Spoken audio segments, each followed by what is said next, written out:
Hey there, everybody. Welcome to our preview for the Blacklist Season 9, Episode 22, the finale, Marvin Gerard conclusion part 2. That is a mouthful to say. Absolutely. We are going to see the final face-off with these two, and how's it going to play out?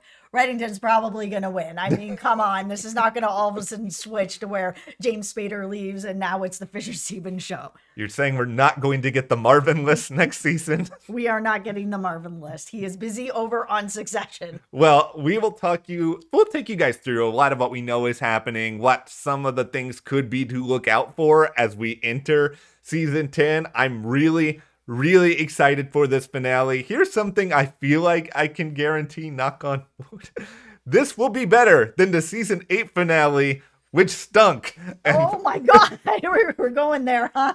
Listen, once we put up a video where we talked about how terrible a lot of that finale was, I mean, we can sit on our platform with that. No, I feel like it can't be worse than that. That was a rough go of things. I feel confident that they have turned the ship around this season quite well, especially this last half of the season. It's been really quite good. Well, hopefully the finale lives up to that, but go ahead, hit that subscribe button. That way you guys make sure you don't miss our coverage of the finale or our coverage of Obi-Wan Kenobi, also airing this Friday. So that's going to be a very busy Friday here. We have a really busy summer in general. So We're also covering The Boys. That's starting really soon. Animal Kingdom, that's next month as well. House of the Dragon, that's going to be coming up in the summer too. American Horror Story. There's a lot of stuff that's coming up here at the channel. So yeah, hit that subscribe button and also follow us over on our Instagram,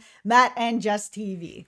Okay, so the forefront of the showdown between Marvin and Reddington, I think what makes this really interesting is there's that showdown, but then there's this other showdown between Reddington and Cooper where, you know, these two both want very different things in the aftermath of this Marvin situation. And we're going to see a lot of this play out because Cooper doesn't want to go to prison. He wants his old job back and Reddington wants this dude dead. So what's going to happen here? And right now, it's all kind of up in the air because of what the task force did. You know, we had that confrontation with Red and Marvin, and then the alarm sounded, and he pushed right in and ran off. Now it's like, now neither of you have Marvin. Well done. Congratulations, guys. I mean, I think where this is probably going to go is that Reddington and Cooper, they're going to have to come up with some sort of compromise and understanding where Cooper can find a way to get his job back while Reddington also gets what he needs out of this situation, because I don't envision the finale is going to end in a situation where Reddington's never going to work with the task force again. But if Cooper goes to jail over this, I don't know how excited Aram or anybody else is going to be to work with him. I think the biggest problem with a compromise is exactly what Reddington said. If Cooper gets his hands on Marvin, Marvin's going to sing about Reddington being part of the task force. It's going to get out to the underworld and everyone that he's been working with, and he's going to become a massive target. So while it will help Cooper in one way, it will end the task force. It will end Reddington. He'll have to go into hiding. Like Marvin, it's such a difficult, delicate situation because he probably still won't even help Cooper, even if they bring him in. He'll sing about Red, but he's not going to admit to what he did to Cooper. Cooper needs proof. That's going to be hard to come by. And that's the sort of thing with somebody like Marvin, who is so slick, who is very smart. I understand that, you know, physically he may not be the most intimidating person in the world, though he did push Reddington. It is sort of like he is. Reddington wasn't expecting it. He is very shrewd. And I think that's going to be one of the really big challenges here for Cooper. But the part of this that I think has a lot of us intrigued the most, it's this line at the end of the synopsis. A major secret about the task force falls into the wrong hands. What does that mean? I think that Reddington working with the FBI and the task force is going to come out in this finale. It really feels like that's where they're going with this. And then season 10 is really going to be about Reddington trying to plug all the holes in the boat, dealing with everybody coming after him. Nobody's working with him anymore. He's going to get very sort of isolated. And I think that that's really what's going to make, in my opinion, Dembe decide to leave the task force and go and help Reddington, because he's going to be very much alone and in need of help and protection.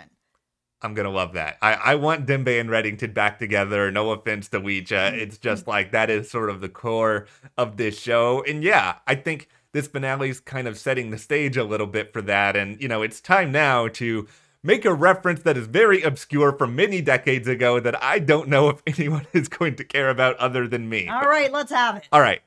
I grew up a really big ScoobyDoo fan. No surprise, still liking mystery shows about whose identity is what. But so there was a ScoobyDoo show many, many years ago called The 13 Ghosts of Scooby-Doo. And basically the idea of this was that Scooby and Shaggy accidentally unleash all of these horrible spirits into the world, and then they spend a good bit of time on that show trying to get these spirits back into the box effectively. And that's kind of what season 10 feels like it could be right now, where whether there are bad blacklisters getting out of prison, whether they're already out there in the world, but, the toothpaste is going to come out of the tube here, presumably, based on what you said and what the synopsis indicates.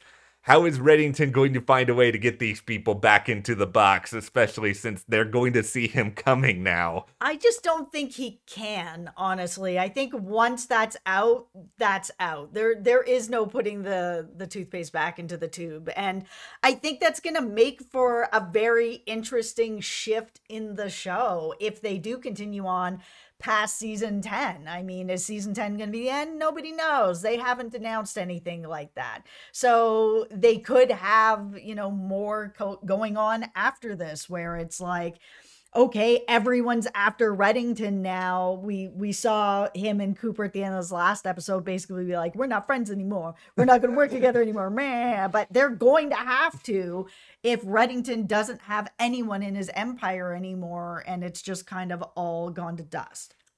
This is a good time to also mention the number 2 on the Blacklist mystery here, because this is where, for a long time, I kind of thought that this finale was going to obviously give us the Marvin showdown, but then also show, okay, who else is Marvin working with? Like, who is the big bad sort of beyond him? Like, I think a show like this does merit us getting to know that person sooner rather than later. I'm starting to feel, though, like we're probably not going to get that in this finale, and my concern with that is that, like you just mentioned, we don't know if season 10 is the final season or not yet, and I feel like they're probably trying to save that reveal until they know for sure it's the end. Like, for me personally, I'm kind of going into season 10 expecting that it's going to be the end. Like, there's only so many people on the Blacklist left at this point. I love this show. I'd love to see a lot more of it, but I would rather have a fitting end than it just sort of be canceled out of the blue or whatever.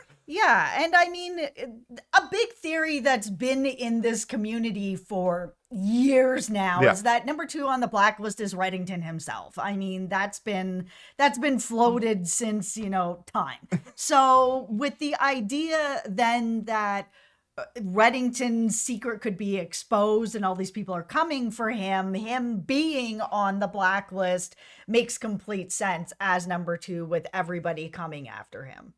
I'm still hoping in my heart that it is the real Katerina Rostova, but that's just because whether it's this finale, whether it's season 10, I think presumably everything with Liz is going to be wrapped up in the finale. Like, it seems like from the photos out there's people standing around what looks to be her grave. I think everybody's going to get closure on that. So there needs to be like some big other push, and it can't just be, okay, here is Blacklister from season 2 coming back to haunt Reddington, who we don't even really remember. And I just think having the real Katerina out there, and I'm not going to like celebrate like the Red Arena people being wrong or anything like that. It's just that I think the show needs like another big jaw-dropping moment, and seeing that person still existing in this world would provide that and then some. Absolutely would, but this show is not going to do that. They are going to leave that ambiguous ending of is Reddington Katarina forever. They're not going to undo what they did. That's what I feel. I'll die on that hill. I just don't think that they're going to undo that ending by giving an actual answer about it. As much as I'm sure we all would like just a definitive answer. You know, is Katarina somebody else? Is she still out there? Is she Reddington? What's the answer? It's up to the audience to decide, which is my least favorite way of going about things. Make a choice. Make a choice, Blacklist. Either we'll like it or we won't like it. And that's okay, man. It's all right. You guys can undo this. I believe in you. I have all the They won't. respect and love They for you won't. guys. I was about to say I will send you baked goods, but I'm not going to do that, so I shouldn't promise it. But no, I'll take baked goods. yeah, well, I'll make us some baked goods if you guys don't know how this benefits you guys. But I'm throwing it out there anyway. But okay, we will be back to talk through all of this stuff on Friday after the finale ends. So buckle I up. can't believe we're here I already. know, This was a really good season. Yeah, I know. And after it started in kind of this like way, I was really kind of worried. And they've just picked up steam. Right after that robot episode, Okay. it was like they knew they had to pick up their socks after that. It was like, okay, what is happening? Yeah, we've gone too far. Yeah, We have we've to- gone too far. We got to bring out the big guns now. All right, well, go ahead, hit that subscribe button so you guys don't miss our coverage of that. Follow us on Instagram at Matt and Jess TV, and we will see you here next time.